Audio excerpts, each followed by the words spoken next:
Ya quedó. Sí, todo en mi pantalla, ¿verdad? Sí, se ve bien y se ve bien, lo escuchamos bien también. Perfecto. Gracias por la invitación a Flame por esta oportunidad de hablar un poco acerca de lo que es la visión en urgencias y toxicología clínica. Yo tengo la formación de urgencias médico-quirúrgicas en el Hospital Valbuena y también tengo la formación de toxicología clínica en el Hospital Juárez con mi maestra Patricia Escalante Galindo. Eh, y bueno, algo que ella siempre mencionó es de que los mejores toxicólogos eh, siempre serían por mucho los médicos urgenciólogos. Ella es pediatra y pues bueno, ella también reforzaba, ¿no?, la situación. La pediatría representa una de las especialidades de la medicina que se enfrenta más a este tipo de condiciones clínicas, que son las intoxicaciones y envenenamientos. Y bueno, siempre nos aventó flores a los urgenciólogos. Y bien, vamos a hablar de la reorganización de los servicios de urgencia. Eh, la verdad es que hay mucho de qué hablar. Les voy a hablar un poquito de un enfoque que hemos tenido por parte del Centro Toxicológico en el Hospital Juárez acerca de lo que es la reorganización de los servicios de urgencias. Y bueno, una me lo voy a llevar con puras preguntas. La primera pregunta es, ¿hay una regulación prehospitalaria adecuada para la atención de los pacientes intoxicados? Sabemos que una de las prioridades que a veces tienen los centros reguladores de urgencias médicas, las unidades prehospitalarias, es buscar una respuesta inmediata en la atención de estos pacientes. Esto con la finalidad de dar una atención rápida en un lugar que esté cercano, de una llegada rápida y así también que tenga las capacidades de respuesta. Y bueno, acá creo que siempre van a existir debilidades, a pesar de que quisiera yo aventar flores a las unidades prehospitalarias, como las unidades médicas también. Necesitamos reforzar muchos de estos aspectos, y más por lo que es la comunicación efectiva. Y bueno, hay muchas referencias acerca de lo que es prehospital, y cuando lo traspolamos un poquito a la toxicología clínica, verdaderamente necesitamos hacer un fortalecimiento en lo que son las unidades de comunicación. Nosotros hablamos de algunos protocolos de atención, por ejemplo, el paciente código infarto, código Mater o código ictus, código trauma. Y en estos códigos habitualmente se busca un hospital, por ejemplo, en código trauma, que tenga la capacidad de respuesta para la atención. Cirugía de trauma, neurocirugía. Así también, por ejemplo, un paciente que está infartándose, que llega a una unidad que cuente con lo que sería la, la atención relacionada al contexto global del aspecto cardiovascular, ¿no? Y así nos vamos a ir, ¿no? La comunicación efectiva debe existir, se deben de buscar estrategias para lo que es reforzar o fortalecer estas vías de comunicación. ¿Para qué? Evitemos, logremos una atención adecuada, evitemos pronósticos malos, mejoremos este último basados en principios de atención. Si se puede realizar una atención hospitalaria en una unidad que tenga toxicología clínica, qué mejor para el paciente. Bien. Esta imagen me gusta acerca de lo que son los servicios de urgencia sobresaturados, ¿no? ¿Cuántas camas útiles tenemos verdaderamente? ¿O estamos rebasados en cama? ¿Cuántos pacientes están en sala de espera? ¿No? Pacientes en consulta, ¿no? Pacientes en observación, pacientes en estado crítico, médicos suficientes y capaces. La pregunta, ¿no?, sería esto: enfermeras suficientes y capaces en cuanto a lo que es la atención. Todo esto, aparte de lo que es la infraestructura, los insumos y así también la atención de los pacientes. Creo que todo esto está sobresaturado. Es una sobresaturación importante a la cual nos tenemos que enfrentar, ¿no? Y no se nos extrañe ver unidades médicas. Aquí en México tenemos dos institutos de salud importantes para lo que es la población, que sería pues las que son derechohabientes, podríamos decir, que es Instituto Mexicano de Seguro Social, y así también el ISSSTE, que definimos como otra para los trabajadores. Y nos vamos a lo que es Secretaría de Salud Federal, que va a tener ahí algunas subdivisiones en donde a nivel estatal y a nivel federal va a contar con algunos hospitales de respuesta. Y bueno, los servicios de urgencias, hoy sabemos que van a estar sobresaturados y esto es multifactorial. Esto está ligado a la ubicación, al prestigio ante la sociedad. Si es público, si es privado o si es de especialización, también eso va a definir qué tan rezagado hay en la atención de estos pacientes. Y bueno, una de las análisis que se hace en este artículo que ustedes están viendo, que salió en la Gaceta Médica, los índices de saturación, nos hablan del número de hospitales insuficientes para cubrir demanda de atención médica. La infraestructura hospitalaria insuficiente como falta de camas disponibles en las diversas áreas. Y de repente es así, ¿no? Nosotros aquí le decimos el sillódromo, ¿no? Pero bueno, a veces no están en silla, están en caja, a veces están en el piso, están en alguna manta, en fin, o literal, sin nada en el piso en la atención, ¿no? Hay imágenes o figuras que son muy representativas en cuanto a lo que es la atención de los servicios de urgencias en donde están intubando un paciente en piso, ¿no? Muchos de nosotros lo hizo en su momento, ¿no? Yo hice la especialidad en 2006, 2009, en donde en algún momento me tocó intubar en silla, semisentados, en piso, en fin, cosas que decimos hoy, no, pues esto está muy fuera de contexto, ¿no? Para adrenalina y diversión era muy padre, pero ¿qué tal con la calidad y seguridad del paciente, ¿no? Procesos de atención deficientes o incompletos y carentes de retroalimentación y actualización. Esto es un aspecto muy importante, ¿no? Creo que la maestra Escalante en su sesión previa nos hace ver la importancia de lo que son capacitaciones y así también talleres o simposios que estén ligados o asociados a lo que es la toxicología clínica. Recursos humanos sin las calificaciones adecuadas, insuficientes o mal distribuidos. No sé si pasa en toda Latinoamérica, pero en México, por ejemplo, las enfermeras o rotan cada 6 meses o rotan anualmente de un servicio a otro. Y es tener, por ejemplo, en el área de toxicología clínica, hoy comandado por la maestra Mireya Meneses, ella es parte crucial, importante de nuestro equipo de trabajo de toxicología en el Hospital Juárez. Ella es la jefe de servicio del área, de una de las áreas críticas, que es la de toxicología clínica y de ortopedia. Ella nos ayuda mucho a lo que es la nueva capacitación de su nuevo personal. Y esto siempre va a ser un reto importante, ¿no? En cuanto a lo que es la reorganización acerca de los servicios de emergencia para atención del paciente intoxicado, tenemos que analizar individualmente cada uno de los factores que pudieran estar ligados, ¿no? Y esto me dará un énfasis en cuanto a lo que es lo que debemos de trabajar. Por ejemplo, nosotros llegamos a tener ciertas debilidades en lo que es las unidades de triage, ¿no? O, por ejemplo, a nivel prehospitalario, prefieren por fama sobresaturar a ciertos hospitales, ¿no? Llévalo a todo el hospital, Hospital Joco, Hospital Balbuena, no sabes qué, vete al Hospital General. Y a veces no voltean a ver a hospitales que pudieran llegar a tener este tipo de respuestas en los pacientes intoxicados, ¿no? Por ejemplo, en la Ciudad de México, tenemos el Federico Gómez para pediatría, tenemos el Hospital de Peralvillo, y para la unidad privada, creo que una de las más representativas es Ángeles Lomas, y bueno, en Hospital Juárez, que también se encuentra como una zona a veces saturada para la atención de estos pacientes del lado norte de la Ciudad de México. Tenemos también otras unidades como el Hospital Xochimilco de Venustiano Carranza, y nos vamos básicamente a lo que son Centros Médicos Nacional La Raza y Siglo XXI, en donde pues pudieran encontrarse también colegas toxicólogos en la atención de estos pacientes. La prioridad de atención, esto es muy importante considerarlo, ¿no?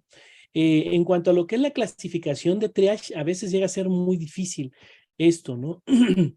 Vamos a hablar de algo muy importante que en una reunión de tóxicos habíamos comentado, ¿no? Respecto a lo que es las unidades de triage, ¿sirven para la aplicación en el paciente intoxicado? ¿Cuáles son los retos de atención en el paciente intoxicado, no? Nadie pone en duda lo que son los sistemas de triage para la atención, pero algo muy importante que voy a recalcar en este punto: las sistemas de triage no se hicieron para pacientes intoxicados, porque nos ayuda, en las unidades de triage nos ayuda a evaluar rápidamente en un código rojo un paciente que requiere una atención inmediata.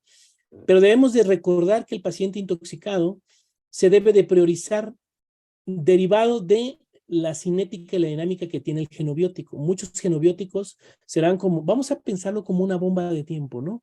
Tengo una bomba de tiempo en la mano, pero ahorita no explotó, no tengo ni un daño, ni daños colaterales, pero al paso de los minutos u horas, este paciente podrá estar en una condición de alto riesgo de muerte por una toxicidad severa, ¿no? Podríamos poner muchos ejemplos, ¿no? Un paciente que se toma 50 gramos de acetaminofén, ¿no? Que rebasa los rangos, ¿no? Definido como una ingesta masiva. Hablemos de un paciente que ingiere a lo mejor algún genobiótico y su tiempo de inicio es tardío. Entonces, este paciente está en severo riesgo. Entonces, las unidades los sistemas de triage tienen que ser individualizadas en este enfoque también. Y así también algo muy importante que sale en un artículo que se llama Coditox, que es un artículo de España en donde definen que a veces el tiempo puerta antídoto, vamos a decirlo así, puerta antídoto, ellos lo mencionan. En el 2005 hicieron este estudio y era muy interesante porque es donde estoy más o menos sacando lo que es la referencia del maestro Santiago Nogué. Y bueno, vemos ahí que a veces la descontaminación son de las pocas cosas que podemos considerar. Si hacemos esta pérdida de tiempo, muchas de las ocasiones vamos a tener una debilidad, ¿no? Aquí vemos los códigos de activación, prioridad 1, prioridad 2, y vamos analizando acá que pudiéramos integrarlo en 3 grupos, ¿no? A, B y C. Y los grupos A, B y C, el grupo A es el que verdaderamente requiere de activación de código toxicológico, el B no requiere, no se le activó, pero sí requería porque no se dieron cuenta que era una intoxicación grave. No tenía manifestaciones iniciales, pero desarrolló de manera tardía. Y 42 pacientes de un grupo de 90 que se hizo el estudio, se define este punto de que no tenía criterios, ¿no? Y esto dio ventajas para lo que es la reducción tiempo puerta antídoto, puerta carbón en algunas situaciones. La mayor complicación para los pacientes se observó en los que se activó el código toxicológico. A ver, ¿por qué se complicaron los pacientes que es donde se activó el código toxicológico? Porque por obvias situaciones, al considerarse la intoxicación como un trauma múltiple de origen químico, entonces vamos a tener a un paciente muy grave en un periodo breve de tiempo. Activando el sistema toxicológico no define el buen pronóstico del paciente, al contrario, me dice el paciente que está más grave. No se define como tal ninguna escala de valoración, pero menciona este artículo de manera muy interesante en este pequeño grupo de estudio, que el Apache 2 puede llegar a ser útil para lo que es la atención del paciente grave, reconocerlo. De esta forma, activar de manera inmediata lo que es el código toxicológico y reducir de tiempo de respuesta del paciente intoxicado. El código no demostró la efectividad comparado con otros tipos de código, como el código Mater, código infarto o código ictus. ¿A qué se debió esto? ¿No? Porque nosotros esperaríamos que se habla de códigos toxicológicos, pero en realidad no hay una adecuada resolución para estos pacientes. Esto está ligado a que, pues bueno, uno que no hay subespecialistas en la activación de un código toxicológico que tengan la capacidad o la formación. Y hay un autor que se llama Arnold Lehmann, dice, para ser un buen toxicólogo necesitas 2 sencillas lecciones, pero cada una de 10 años. Y esto es porque la curva de enseñanza-aprendizaje en la toxicología clínica es muy lento, ¿no? ¿Cuántos pacientes intoxicados hemos visto con mercurio, con talio, arsénico, ¿no? Son muy lentos estos tipos de curva de enseñanza y aprendizaje, y esto es muy, muy considerable. Los códigos son atendidos por personal muy especializado, muy capacitado, es decir, un código infarto lo va a ver un cardiólogo que tiene una posibilidad de atención y ya sea de considerar o de realizar toma de decisiones difíciles en un área de urgencias o en lo que sería meterlo rápidamente a una unidad de hemodinamia o en este caso terapia de reperfusiones, ¿no? Que sea farmacológica o mecánica. Este es uno de los grandes puntos a considerar. También, por ejemplo, en el código Mater, que es uno de los grandes ejemplos, para la atención de la emergencia obstétrica, vamos a tener ahí un perinato o un obstetra que tenga la capacidad de tomar decisiones en relación a la emergencia que se está suscitando con estos pacientes. Entonces, esta fue una de las grandes debilidades del estudio que se considera acá, que están viendo acá, la activación del código infarto del autor Santiago Nogué y Sandra Monforte. La debilidad otra de las debilidades que ellos también mencionan, es que solo lo hicieron en un hospital. No pudieron irse, por ejemplo, imaginémonos que es una unidad de tercer nivel. No va a ser la misma atención que tenga ahí a una unidad de segundo nivel, y aquí llamamos unidades familiares también, en donde hay poca capacidad de respuesta en la atención de servicios de urgencia, y más bien está encaminado a reconocer la emergencia y trasladarlo a una unidad especializada, segundo o tercer nivel. Entonces, cada uno de estos eslabones, aquí, por ejemplo, en México, me va dando una menor respuesta, pero sí activar una ruta clínica, ¿no? Las vías clínicas, por ejemplo, se han utilizado mucho en España para lo que es la atención de los pacientes ante una condición clínica, X o Y situación, condición clínica, para ver cuál va a ser la ruta a considerar.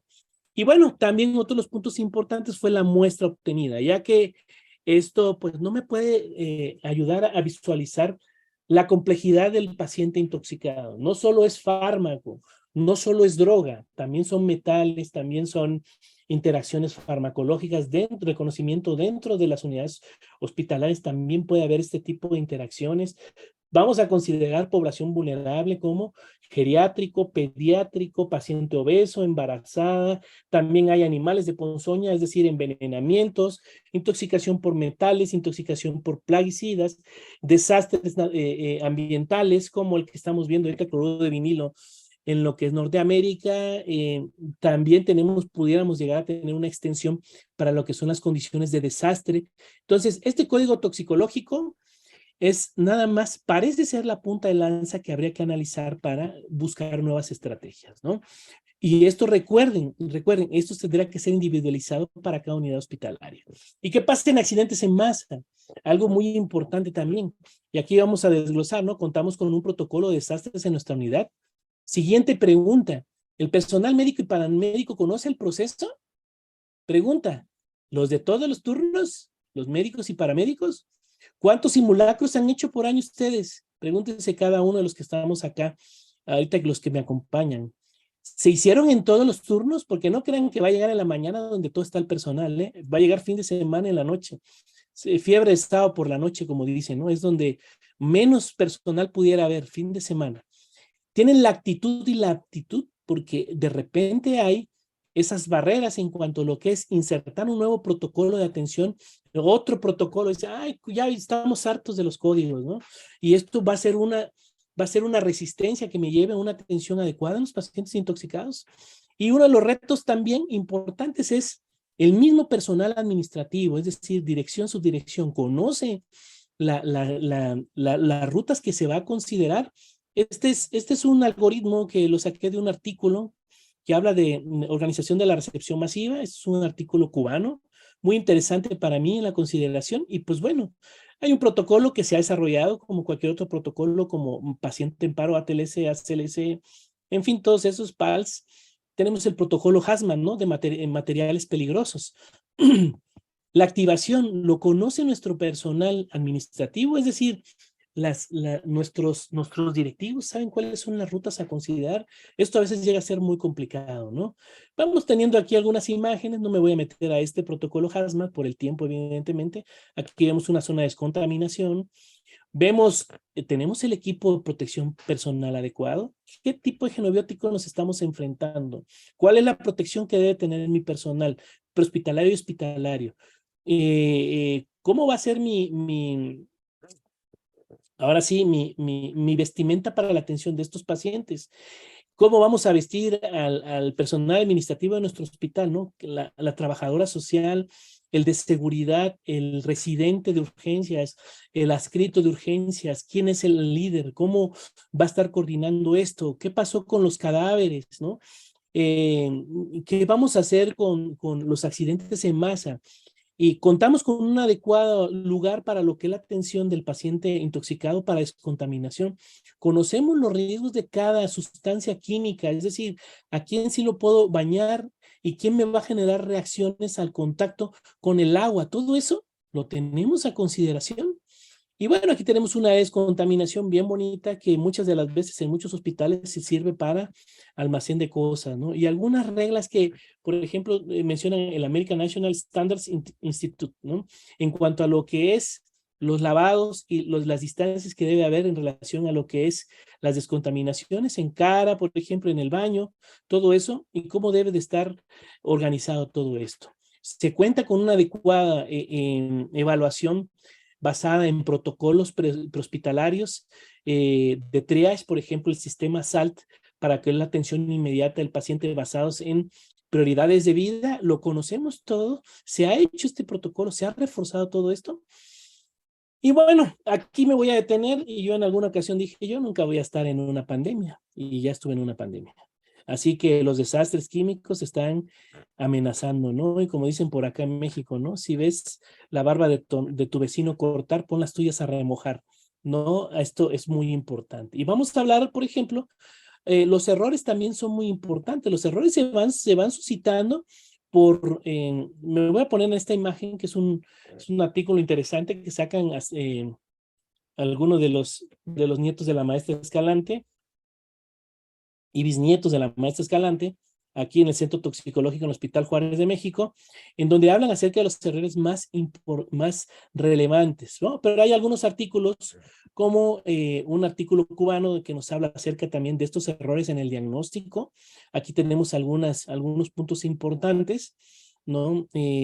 A veces nos aferramos a que el paciente está intoxicado, no hacemos una evaluación integral, nos enfocamos tanto en un pensamiento y tratamos de integrar este pensamiento en el paciente, ¿no? Y algunos errores en cuanto a lo que es el tratamiento. Hay mucho de qué hablar de errores en el tratamiento, pero bueno, aquí pongo en la mesa algunos de gran importancia, ¿no? ¿Qué podríamos hacer en cuanto a esto? ¿Cómo podemos evitar o cómo podemos mejorar la atención? Algo que, por ejemplo, se menciona en algunos protocolos de atención en emergencias es el debriefing. El debriefing es la enseñanza por medio del análisis, ¿no? En donde vamos a volver a retomar el caso. Cada paciente que tengamos es un reto importante a considerarse. Bien, entonces, este debriefing se tiene que realizar constantemente. Cada paciente intoxicado, vamos a ver qué tuvimos de acierto, qué tuvimos de errores en lo que es el abordaje en cuanto a lo que es el protocolo código toxicológico, ¿no? Y bueno, hay que estar muy atentos a lo que son los niveles de respuesta en la atención del paciente en accidentes en masa también. Y hay que recordar esto, que primero la organización. Algo que mencionaba ahorita la doctora Sofía, estos cartas editores y algunos artículos han destacado. Es importante tener todos los antídotos, porque cuando nos vamos a lo que es costo-beneficio de lo que son algunos antídotos, aquí tenemos mucha carencia en México, ¿no? Tenemos, por ejemplo, solo un quelante, que es la de penicilamina, que es la única que podríamos conseguir con algunos laboratorios, no de México, que se consiguen indirectamente por un laboratorio en Guatemala que viene de España, este fármaco, ¿no? Entonces, de penicilamina es lo único que tenemos. No tenemos Suximer, que en alguna ocasión tuvimos un paciente que se inoculaba mercurio. Y hablaron a Norteamérica y les salía un ciclo de 14 días de Suximer. Más o menos le tocaba aproximadamente un costo de $22,000, ¿no? Échenle ahí la sumatoria, ¿no? Algunos otros, por ejemplo, este es el costo-beneficio. Por ejemplo, aceticisteína IV contra vía oral, ¿no? Algunas veces tenemos aceticisteína IV, pero la mayoría de las veces tenemos vía oral. Es igual de efectiva y a veces es la única herramienta que tenemos, ¿no? Nos vamos al fomepizol y el etanol. Norteamérica tiene fomepizol, pero países de primer mundo como Australia no lo tiene, y tiene la misma efectividad en cuanto a lo que es el bloqueo del alcohol deshidrogenasa para inhibir metabolitos tóxicos, la formación de metabolitos tóxicos en metanol y etilenglicol. Entonces, aquí hay a veces algunos retos, tenemos carencia de algunas cosas. Por ejemplo, en cuanto a lo que es el cianuro, ¿no? El cianuro se habla muy bonito del cianokit, ¿no?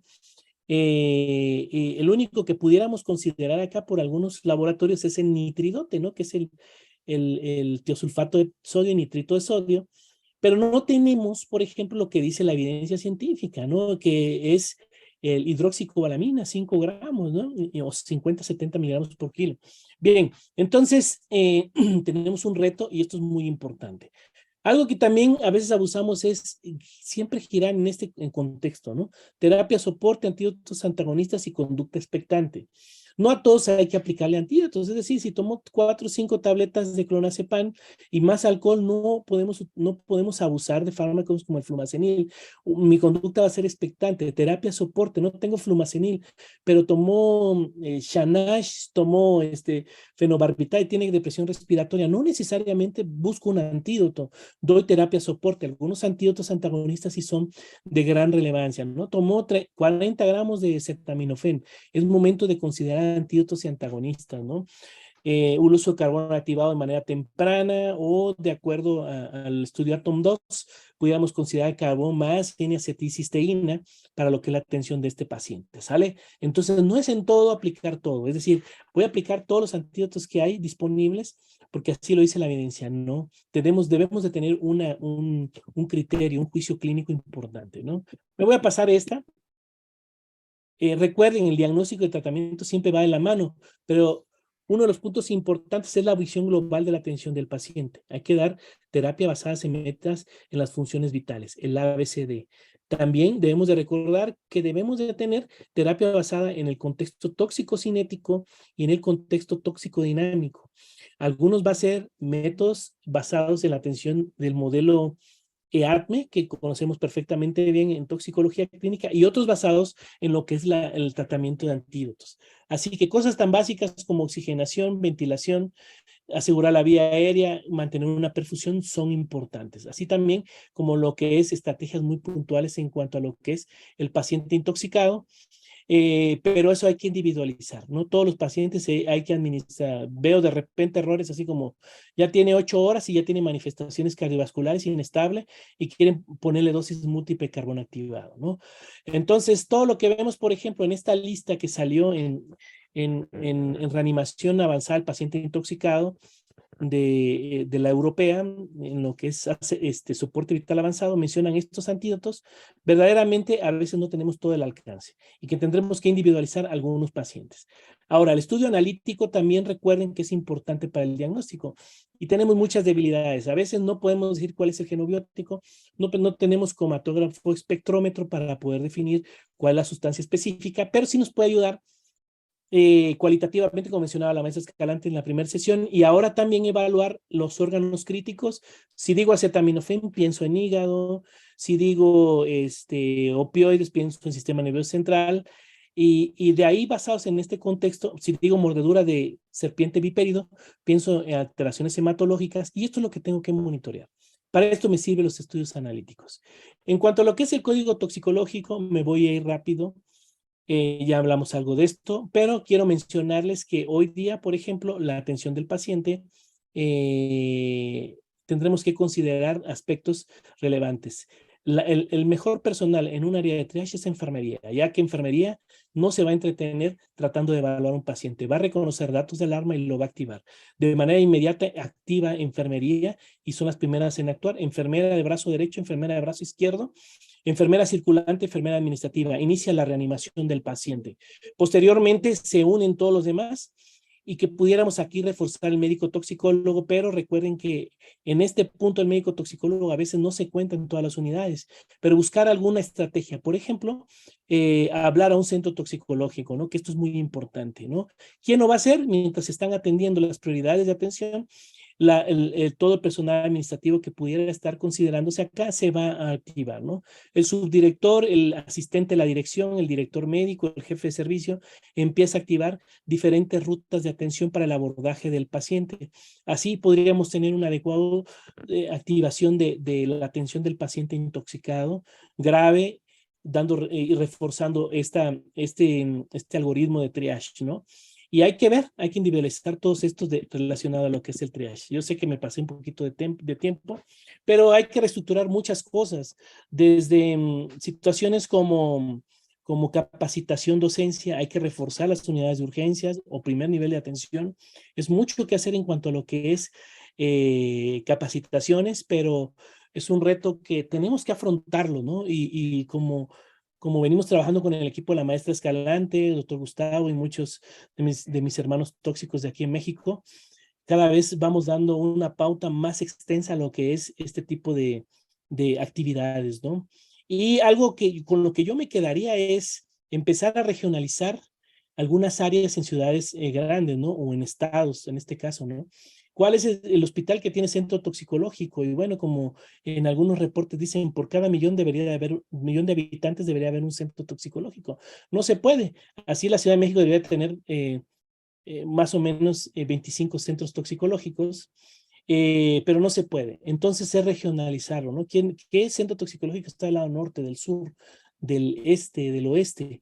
Y ya de ahí, este centro toxicológico, captar los casos, si se puede asistir al paciente de manera directa adelante, si no, una asistencia por telemedicina podría ser una buena herramienta y monitoreo las 24 horas o por turnos para cada paciente intoxicado regionalizado. No se queden con los pacientes. Es como no darle una prioridad a un paciente infartado, es decir, yo puedo manejar el infarto y yo puedo monitorearlo. Los pacientes se pueden complicar. El manejo multidisciplinario es la clave para el buen pronóstico de nuestros pacientes.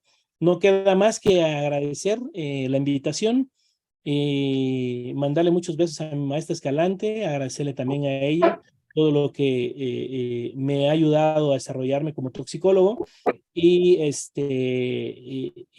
que todavía me siga ahí apapachando en muchas cosas, invitándome a otras. Dejo el número directo a lo que es el centro toxicológico. Para la atención de intoxicados tenemos llamadas extranjeras, sí las tenemos, sí las podemos llegar a asistir también. Llega a ser más complicado, pero sí la podemos considerar y sí se puede apoyar respecto a esto. Y pues bueno, gracias por la atención.